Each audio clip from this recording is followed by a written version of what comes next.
과 뜻과 정성을 모아 하나님께 종려 주일 예배를 드리겠습니다.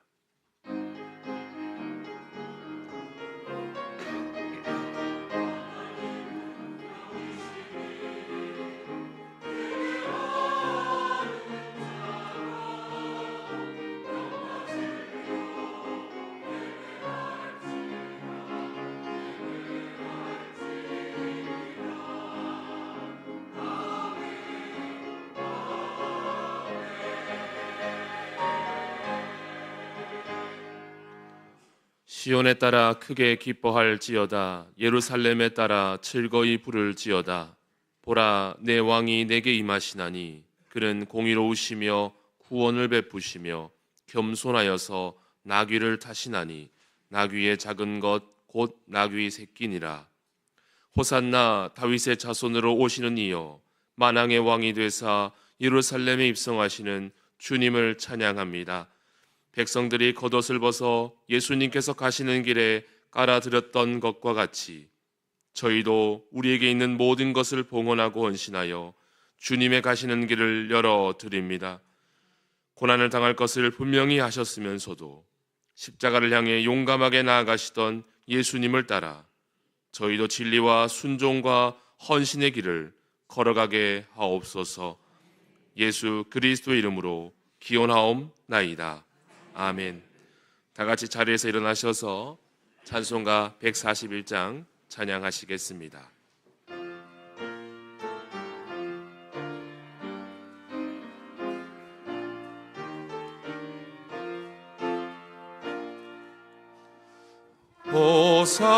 호산나 호산나 다 노래 부른다. 수많은 아이들이 즐거운 노래로 그 품에 안으시고 복 주신 주님께 온 몸과 마음 드려 주 찬양합니다. 저 감람산길 따라 큰 물이 따르며 그 손엔 종려 가지 흔들며 외친다. 만왕의 왕 주 예수 나귀를 타시고 그 어린이들 노래 다 받아 주신다. 호산나 그의 노래 무리도 부르자.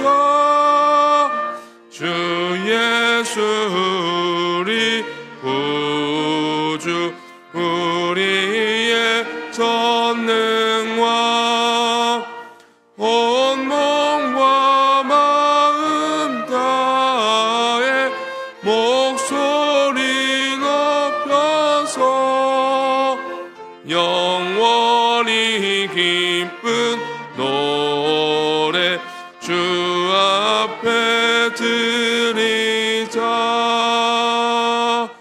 아멘. 거룩하신 하나님, 저희는 대접을 받고 영광을 누리는 자리는 원했으나 십자가를 져야 할 고난의 자리에는 등을 돌렸습니다. 요한과 야고보처럼 주님의 보좌의 좌편과 우편을 요구했지만 주님께서 건네시는 고난의 잔에는 눈길을 주지 않았습니다.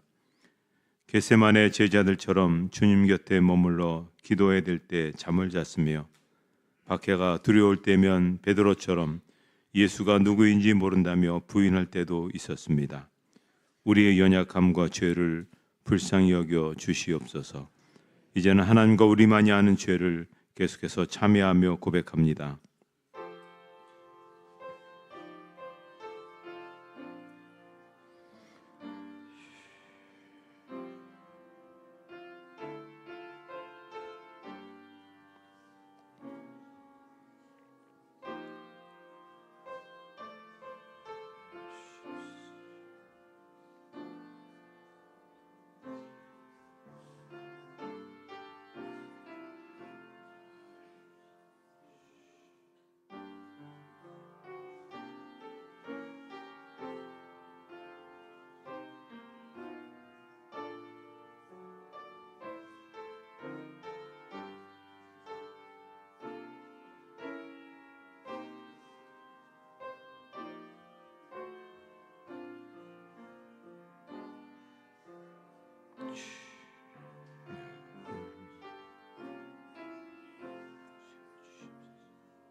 이 시간 참여하는 자들에게 주시는 하나님의 용서의 말씀이십니다. 친히 나무에 달려 그 몸으로 우리 죄를 담당하셨으니 이는 우리로 죄에 대하여 죽고 의에 대하여 살게 하려 하심이라. 그가 채찍에 맞음으로 너희는 나음을 얻었나니 너희가 전에는 양과 같이 길을 잃었더니 이제는 너희 영혼의 목자와 감독 되신 이에게 돌아왔느니라. 아멘. 사도신경으로 우리의 신앙을 고백하시겠습니다. 나는 전능하신 아버지 하나님 전지의 창조주를 믿습니다. 나는 그의 유일하신 아들 우리 주 예수 그리스도를 믿습니다. 그는 성령으로 잉태되어 동정녀 마리아에게서 나시고 본디오 빌라도에게 고난을 받아 십자가에 못 박혀 죽으시고 장사된 지 사흘 만에 죽은 자 가운데서 다시 살아나셨으며 하늘에 오르시어 전능하신 아버지 하나님 편에 앉아 계시다가 거기로부터 살아있는 자와 죽은 자를 심판하러 오십니다. 나는 성령을 믿으며 거룩한 공교회와 성도의 교제와 죄를 용서받는 것과 몸의 부활과 영생을 믿습니다. 아멘. 찬송가 1장 찬양하시겠습니다.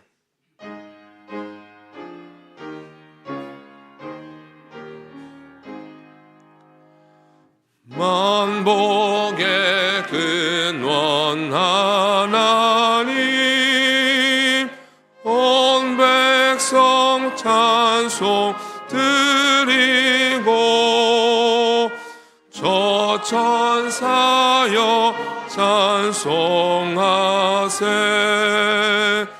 찬송 성부 성자 성령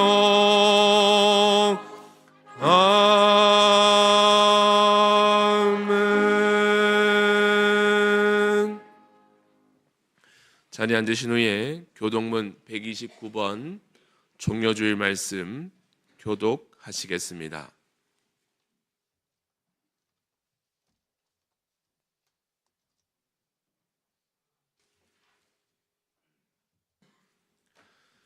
시온에 따라 크게 기뻐할지어다. 보라, 내 왕이 내게 임하시나니 그는 공의로우시며 구원을 베푸시며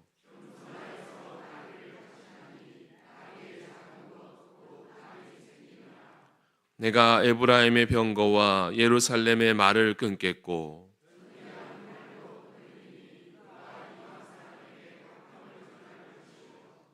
그의 통치는 바다에서 바다까지 이르고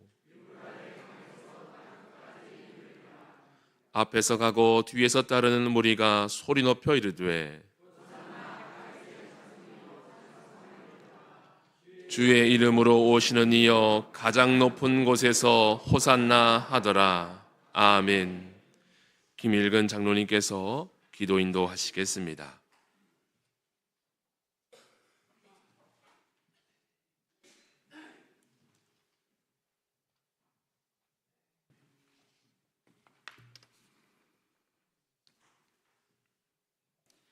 인자하심이 충만하시고 호산나 찬송 받으시기에 합당하신 하나님 아버지, 무지한 백성을 구하시려고 겸손히 나귀 새끼를 타고 예루살렘에 입성하시는 예수님을 두 손 높이 들어 찬송한 종려주일 예배 자리로 인도하시니 감사와 영광을 올려드립니다. 또한 고난주간을 앞둔 우리들이 화려한 종려 가지를 흔드는 자들이 아니라 진실로 자신의 겉옷을 펴서 주님 길을 예배하는 순종의 예배자가 되게 하시니 감사합니다. 주님, 이 시간 몸과 마음이 정결하고 경건해야 했던 사순절을 지내온 우리들의 삶을 돌아봅니다. 주님의 고난을 묵상한다고 하면서도 여전히 자신만을 중심에 두고 살아왔으며 좁고 좁은 길을 생각하기보다는 편안함을, 희생보다는 유익을 먼저 구했던 우리들의 모습을 회개하오니 주님의 보혈로 죄와 허물을 씻어 주시옵소서. 말씀으로 다시 깨어나게 하시고 진정으로 드리는 예배, 거룩한 산제사로 나아가게 하옵소서. 십자가에 달리신 주님을 외면하지 않고 목마른 사슴이 시냇물을 찾듯이 갈급함으로 그 고난이 나를 위한 것임을 영원히 잊지 않게 하옵소서. 저의 신앙이 지식과 습관에 머무르지 않게 하시고 십자가 앞에 자신을 내려놓는 신실한 신자로 거듭나게 하옵소서. 우리의 결단이 세상 욕심에 흔들리지 않고 겟세마네 동산에서 기도하셨던 주님을 본받아 강하고 담대하여 자르나 우르나 치우치지 않는 하나님의 참 자녀로 살아가게 하옵소서. 사랑의 주님, 지난 72년 동안 이 재단을 붙들어 주시고 믿음의 선배들의 눈물과 헌신으로 지금까지 인도하여 주신 한량없는 은혜를 감사드립니다. 특히 이 교회가 사람의 노력이 아니라 하나님의 은혜로 세워진 교회임을 기억하게 하옵소서. 또한 연로하신 어르신들을 긍휼히 여겨 주시옵소서. 평생 믿음을 지켜오신 그 삶의 하늘의 상급이 더하여 주시고 육신의 연약한 가운데서 끝까지 승리하게 하옵소서. 병상에 있는 하느들에게도 찾아가 주셔서 주의 손길로 함께 하시어 낙심하지 않도록 새 힘과 용기를 허락하여 주옵소서. 자비의 주님, 다음 세대인 교회 학교가 다시 부흥되게 하시고 어린 영혼들과 청년들이 하나님을 인격적으로 만나게 하옵소서. 형식적인 신앙이 아니라 하나님의 역사심을 체험하는 기쁨과 소망이 넘치는 공동체가 되게 하시고 우리 교회가 점점 더 밝아지고 생명력 있는 교회로 세워지게 하옵소서. 시대적 어려움이 짙어갈수록 교회가 더 밝은 빛을 비추게 하시고 구원의 방주로서의 사명을 감당하게 하옵소서. 그리하여 교회를 통하여 가정이 회복되고 사회가 건강해지며 하나님의 나라가 이 땅 가운데 드러나게 하옵소서. 그러나 이 소망이 사람의 욕심이 머무르지 않게 하시고 오직 하나님의 섭리와 뜻 안에서 이루어지게 하옵소서. 평화의 왕이신 주님, 이 나라와 이 민족을 주님 손에 올려드립니다. 세계 곳곳에 전쟁과 분쟁으로 인하여 많은 사람들이 고통과 두려움 가운데 살아가고 있습니다. 하나님, 이 땅에 진정한 평화를 허락하여 주옵소서. 무너진 삶을 회복시켜 주시고 슬픔에 잠겨 있는 이들을 의로하여 주옵소서.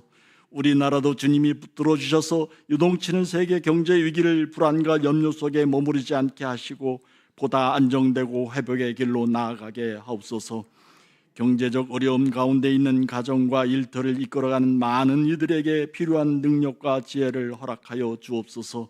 또한 생활의 무게에 지친 이들, 상처 입은 자들, 애롭고 소외된 이들에게 하나님의 역사와 도우심이 함께하여 주옵소서. 은혜의 주님, 오늘 또 단위에 서시는 우리 목사님을 성령께서 강권적으로 붙들어 주시길 원합니다. 특히 선포되는 말씀이 다옥대에 떨어져서 우리 영혼의 심령골수를 찔러 쪼개는 생명의 양식이 되게 하옵소서. 예배를 위해 섬기는 손길들 위해 복을 더하여 주시옵소서. 이 모든 말씀 우리를 위해 아버지께 목숨까지도 순종하신 예수님의 이름으로 감사하며 기도드리옵나이다. 아멘.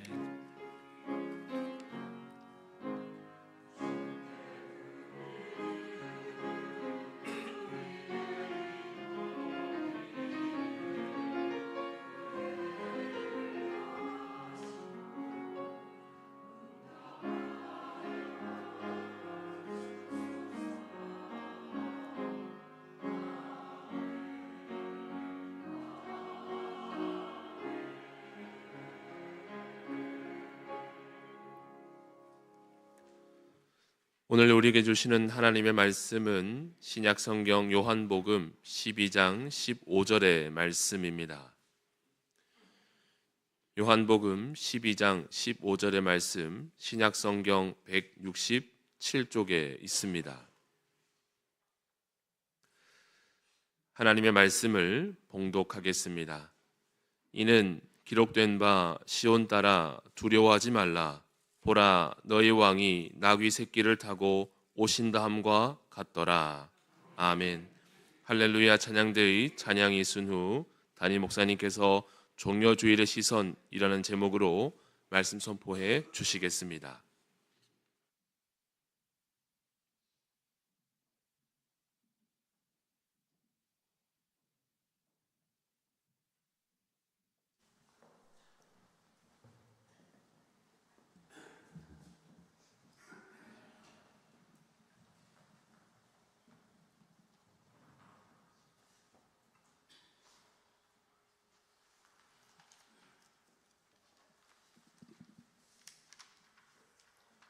유월절 축제 직전에 예수님은 나사로를 죽은 자 가운데에서 살리셨습니다.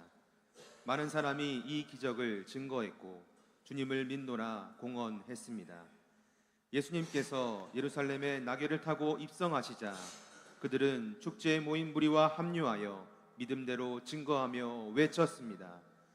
호산나, 주님의 이름으로 오시는 이여 찬미 받으소서.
매주마다 이어지는 찬양대의 부활절 칸타타를 향한 발걸음이 오늘은 우리에게 종료주일로 다다르게 했습니다.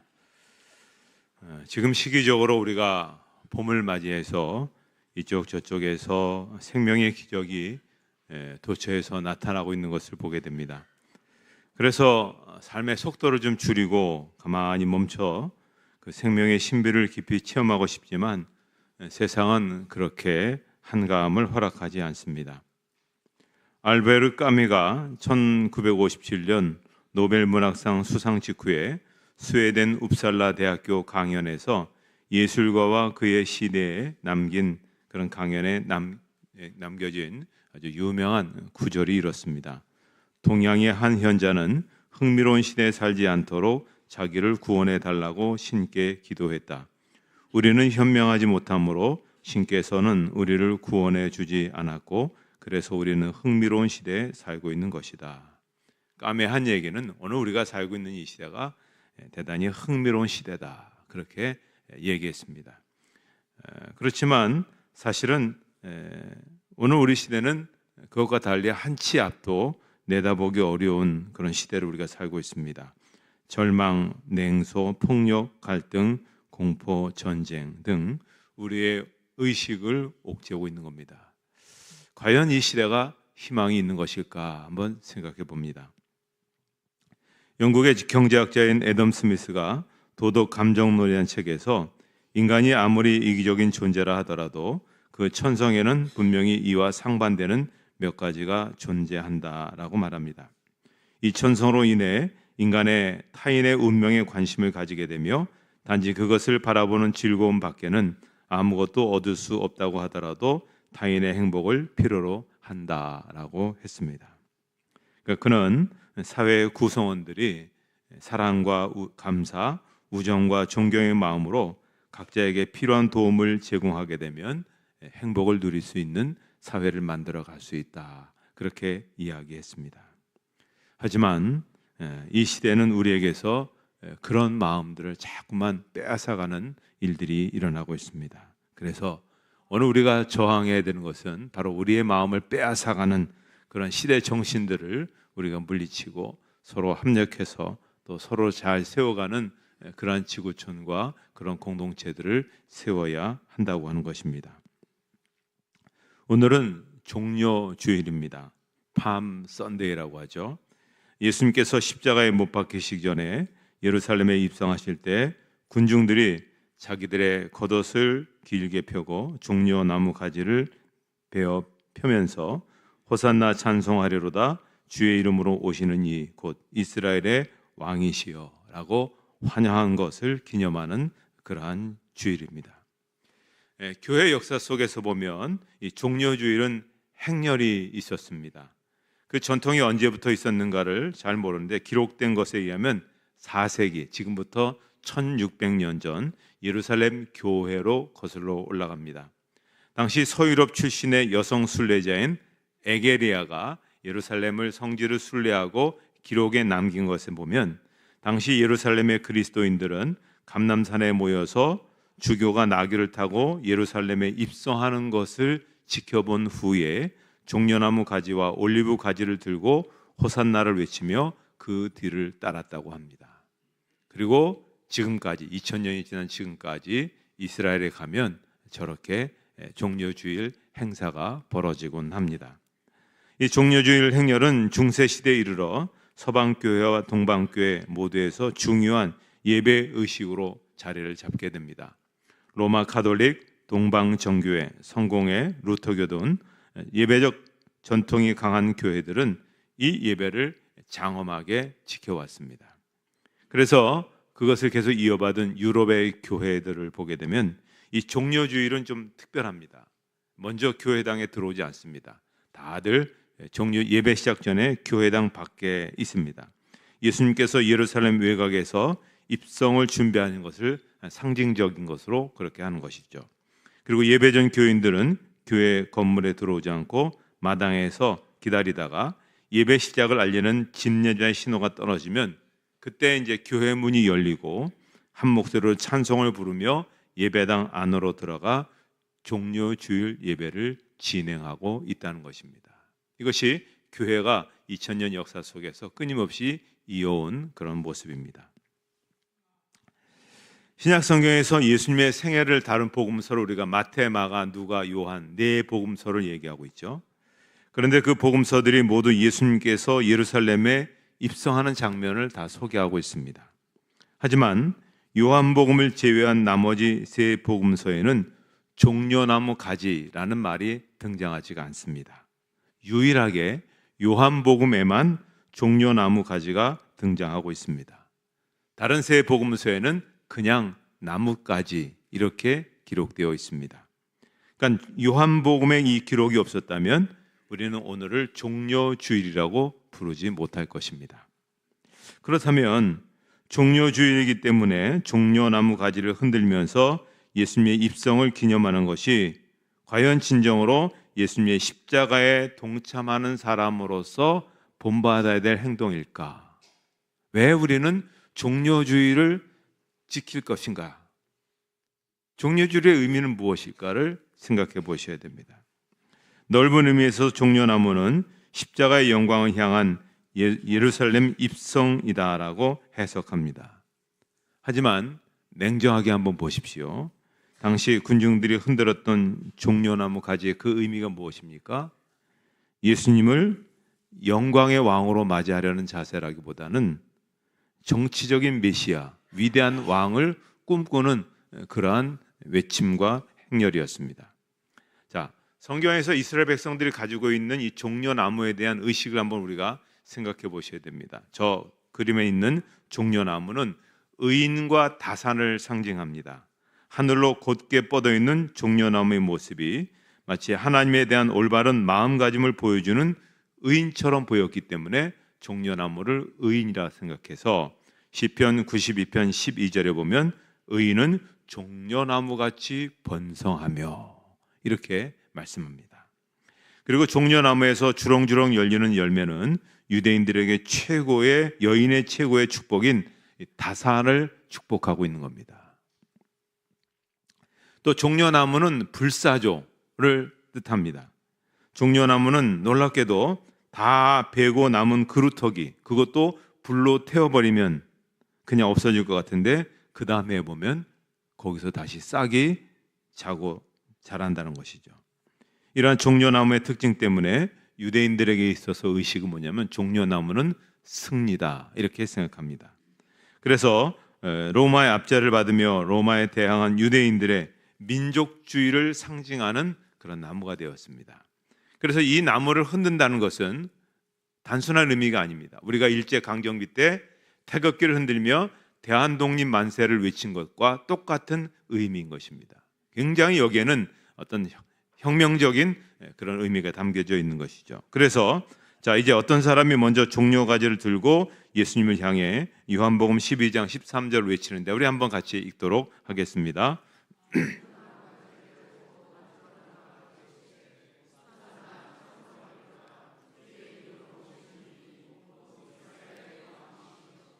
오늘 찬양대가 호산나 그렇게 외쳤는데요. 호산나가 뭡니까?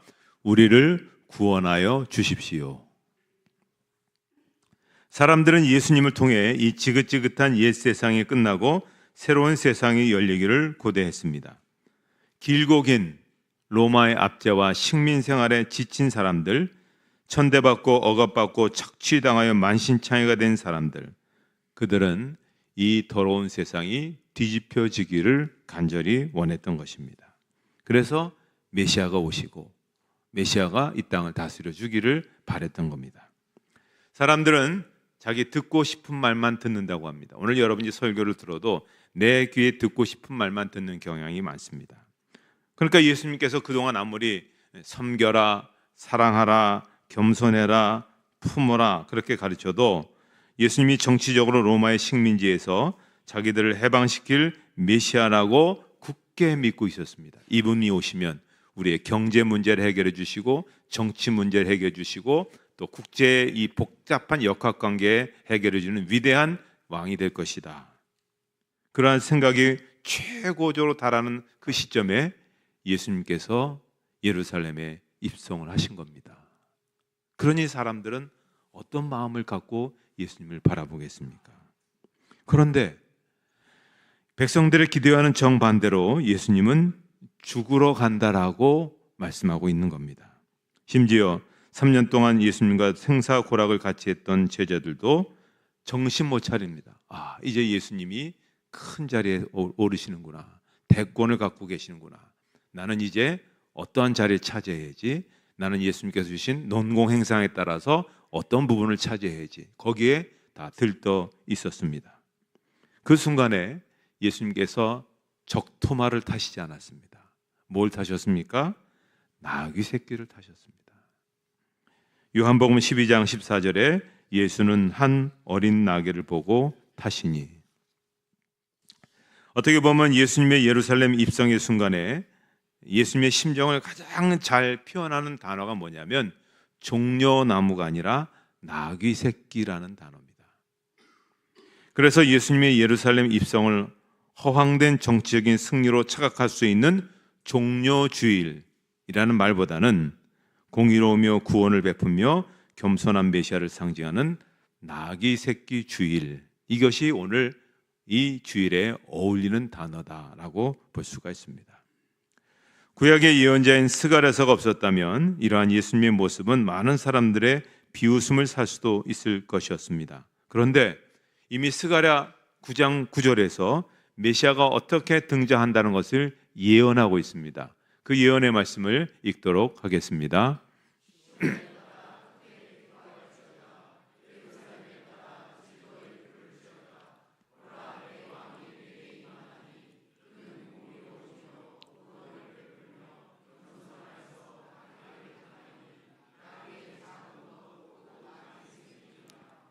성경에는 제자들이 이 상황을 도저히 이해하지 못했다고 했습니다. 사람들이 정치적 메시아를 갈망하고 저마다 자기 구미에 맞는 메시아로 잔뜩 부풀어 올랐을 때 예수님은 너희가 생각하는 그런 메시아가 아니다. 그러면서 직접 나귀 새끼를 타신 것입니다. 이것은 2000년 전에 예수님이 예루살렘 성에 입성하실 때 종려나무 가지를 흔든 그때 그 사람들에게만 보여주신 행동이 아닙니다. 지금 이 자리에서 하나님을 예배하는 우리들에게 예수의 십자가를 외면하고 화려함과 영광만을 바라보고 있는 우리를 향해서 뭔가 더 채워지길 바라고 뭔가 더 높아지길 바라는 것을 꿈꾸는 우리들에 대해서 예수님이 말씀하는 겁니다. 봐라, 나는 이렇게 어린 나귀 새끼를 타고 예루살렘으로 향한다. 그리고 나는 이제 곧 십자가에 못 박혀 죽을 것이다. 십자가의 고난 없이는 부활의 영광도 없다. 너희도 나의 길을 따라오너라. 내가 먼저 골고다 언덕에 가서 너희를 기다릴 것이다. 우리의 시선이, 우리의 마음이 어디에 두어야 되는가를 여기서 말씀해 주고 있습니다. 최근에 21살의 한 아이돌 가수가 서울 한남동에 저 어마어마한 주택을 구매를 했습니다. 137억. 그리고 현찰로 일시불로 매입했습니다. 사람들이 굉장히 관심을 가졌습니다. 그 집이 어디에 있고 같은 단지에 유명 연예인 누가 살고 있고 이 집이 부동산적으로 지금 투자의 가치가 얼마나 있는지, 얼마나 올랐는지 막 SNS가 들끓었습니다. 그런데 비슷한 시기에 한 독립출판사에서 여러 사람의 인터뷰를 모아 기록된 책이 출판되었습니다.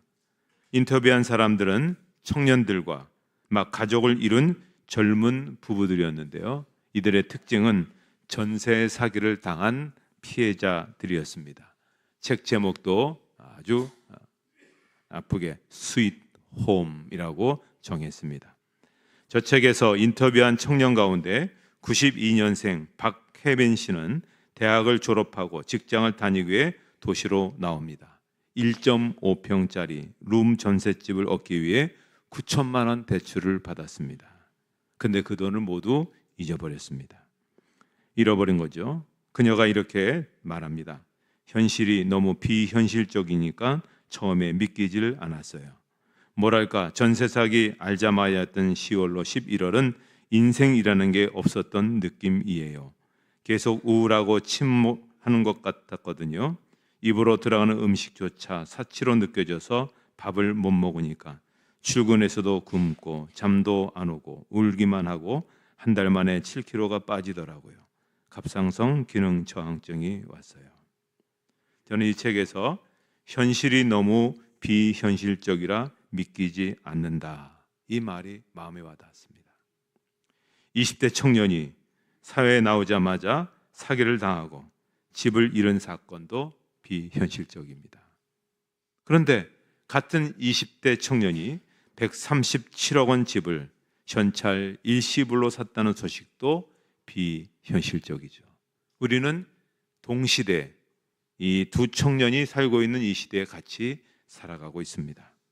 물론 그 연예인에서 도덕적 문제가 있거나 윤리적 판단을 하려고 하는 것은 아닙니다.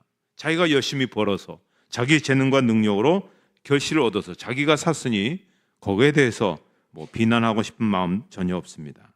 그런데 이 두 청년을 바라보는 우리 사회의 시선에 좀 문제가 있습니다. 세상은 크고 화려한 집을 산 이를 바라보고 손뼉을 치고 환호합니다. 어떻게 21살의 나이에 그렇게 큰 부를 이뤘느냐, 대단하다, 훌륭하다, 이 시대의 우상이다. 반면에 집을 잃은 청년들을 향해서는 그렇게 보지 않습니다. 계약서를 신중히 보지 않았느냐, 젊은 날의 좋은 경험으로 삼아라, 위로하는 것 같지만 냉소적인 시선을 보내고 있습니다. 참된 그리스도인, 특별히 고난주간에 우리가 주님을 따라간다고 하는 사람들이 가져야 될 시선은 어디일까요? 크고 화려하고 멋지고 웅장한 그런 집일까요? 아니면 작지만 소중한 방 한간의 집, 그리고 그 집을 빼앗기고 눈물 짓는 이들이겠습니까? 우리 사랑하는 예수님이라면 누구에게 찾아가실까요? 한남동에 찾아가실까요? 아니죠. 집을 잃고 가슴을 치는 청년들을 위로하러 가셨을 겁니다. 이제 내일부터 한 주간 동안 우리는 예수님께서 고난당하신 것을 기억하는 고난주간입니다. 나름대로 고난주간을 잘 지키려는 경건한 영성과 절제의 모습이 우리에게 있습니다. 금식하기도 하고 때로는 문화 금식을 하기도 하고, 그래서 SNS나 또 여러 가지 많은 어떤 그런 알고리즘에 섞인 그런 것들을 보지 않으려고 애를 쓰려고 하는 모습도 있을 것입니다. 예수님의 고난을 생각하고 예수님의 길을 따르려고 그렇게 생각합니다. 그런 것도 귀한 일이죠. 그러나 예수님께서 구원하기 원하셨던 사람들, 예수님께서 불쌍히 여기셨던 사람들, 그들에게 위로와 소망과 부활의 메시지를 전하며 나아가는 것 또한 우리가 걸어갈 십자가의 길입니다.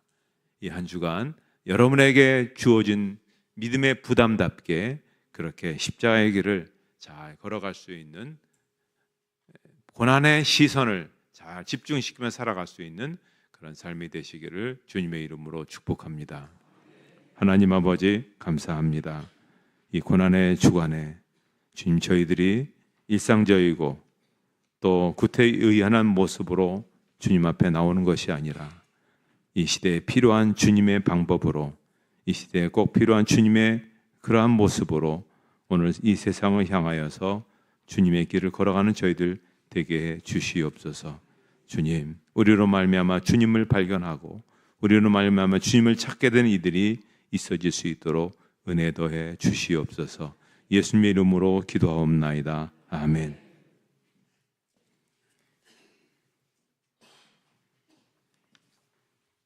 결단의 찬송 151장 찬양하시겠습니다.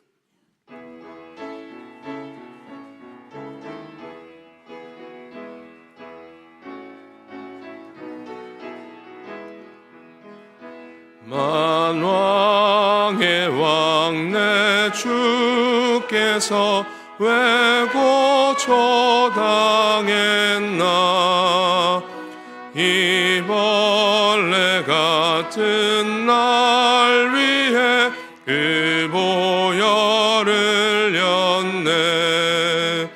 십자가 내가 처음 볼 때에 나의 맘의 큰 고통 사라져.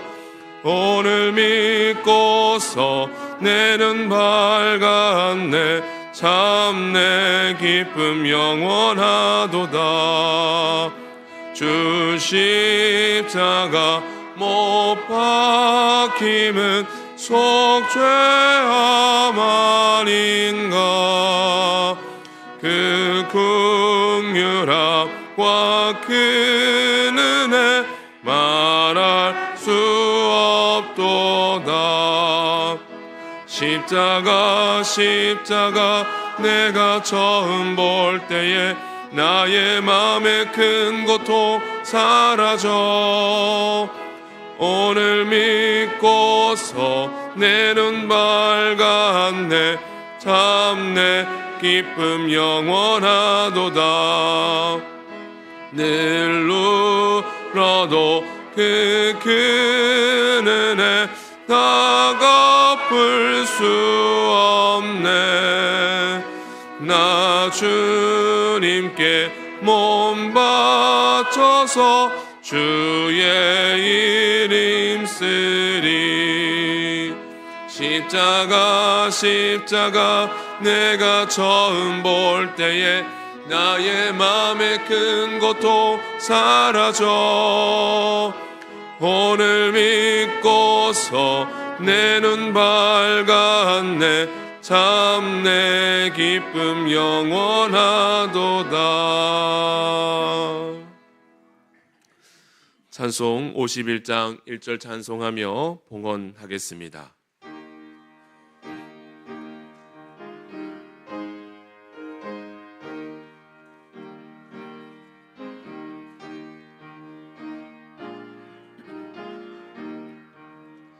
주님 주신 거룩한 날 기쁨으로 주 앞에 와 기도하고 찬양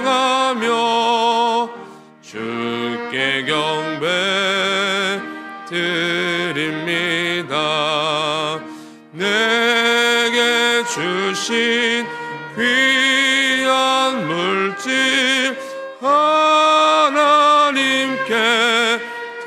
드리오니 기뻐 받을 제물로서 연락되게 하옵소서.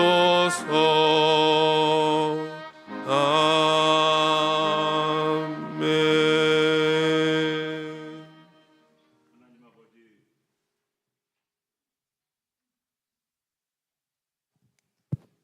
하나님 아버지, 감사합니다. 지난 시간 동안 하나님께서 우리의 필요를 채워주시고 우리를 지켜주시고 우리를 구원해 주시고 우리를 감싸 안아 주신 것 감사합니다. 하나님의 도우심이 있었기 때문에 우리의 생명이 보존할 수 있었고 하나님의 인도하심이 있었기 때문에 그 일을 감당할 수가 있었습니다. 오늘도 하나님 앞에 귀한 예물을 봉헌합니다. 어렵고 힘든 경제적인 삶과 여러 가지 여건이 있지만 저희의 생사화복을 주장하시는 분은 하나님이신 줄 믿습니다. 저희의 미래를 주장하시는 분은 하나님이신 줄 믿습니다. 하나님을 향한 믿음의 고백으로 드리는 이 예물을 기뻐 받아 주시옵소서. 그리고 바친 이들 위해 하나님 복을 허락해 주시옵소서. 하나님의 때 하나님의 방법으로 세우시고 풍성하게 하시고 번성하게 하시고 귀히 쓰임받게 해 주시옵소서. 예수님의 이름으로 기도하옵나이다. 아멘.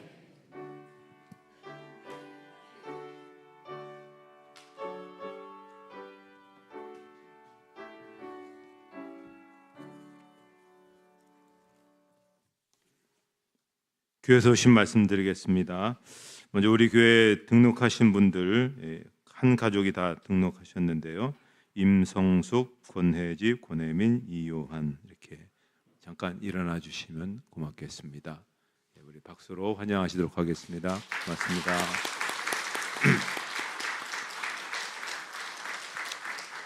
네, 앉으시면 되겠습니다. 감사합니다.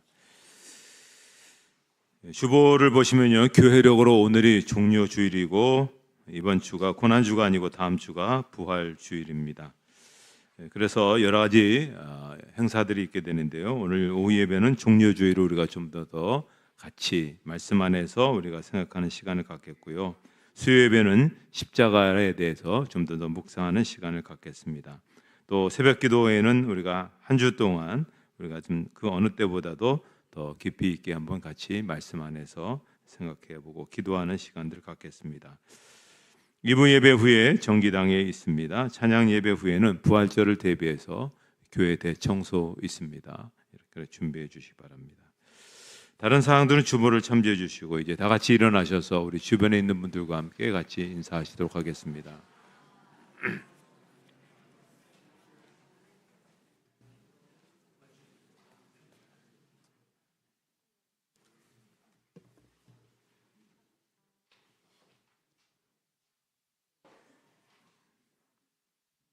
찬송가 79장 1절 부르시고 죽도록 예배를 마치겠습니다.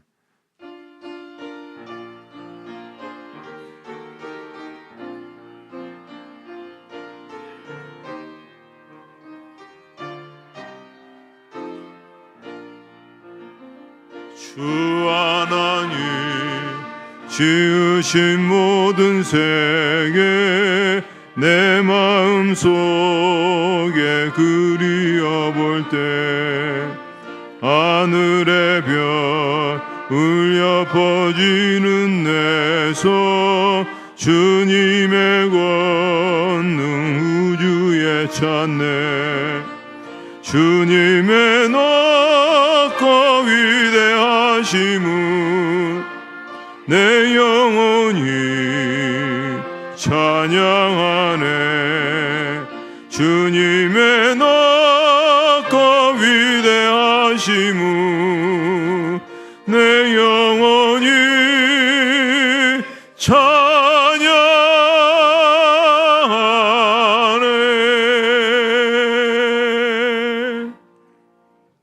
이제는 우리 주 예수 그리스도의 은혜와 하나님 아버지의 사랑하심과 성령의 인도하심과 교통하심이 예배드린 모든 성도들 머리 위에 이제부터 영원토록 함께 없으기를 축원하옵나이다. 아멘.